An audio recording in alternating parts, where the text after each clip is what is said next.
Over recent months, the global environment has become more uncertain and New Zealand's economic recovery is now likely to be slower.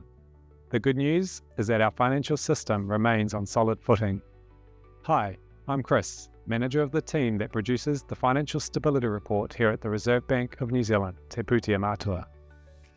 Today, I'll walk you through 5 key financial stability developments and what they mean for households, businesses, and the wider economy. 1. Global risks have increased due to the conflict in the Middle East. Given New Zealand is a small, open economy, events like this impact our financial system through our imports and exports, our connections to global financial markets, and increased cyber risks. The extent of the impacts will depend on how long disruption persists, particularly to oil supply. 2. Higher fuel costs are squeezing business margins. Diesel prices, for example, have been at their highest levels in the past 50 years after adjusting for inflation. The impacts appear largest in sectors such as transport, chemical manufacturing, and parts of the primary sector like horticulture, forestry, and fishing. 3. The conflict is likely to slow New Zealand's economic recovery.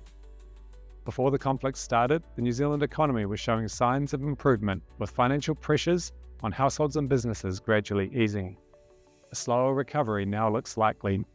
Higher uncertainty and inflation could weigh on spending, while weaker global growth may reduce export demand.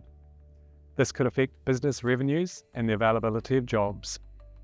As a result, some firms and households may find it harder to keep up with loan repayments, leading to increased losses for banks. 4. New Zealand's financial system is resilient. This matters because it means banks and insurers can support households and businesses even if conditions get worse. Banks have stronger capital buffers than they have had in the past. This makes it easier for them to work with their customers who face financial difficulties and continue to lend. Looking forward, we expect banks will remain resilient as the changes from last year's capital review are phased in over the coming years. 5. Borrowing costs are high for smaller businesses. And a focused topic in this report, we look at bank lending to smaller firms.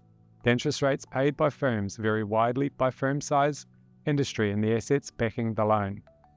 On average, New Zealand firms pay higher rates than those in Australia.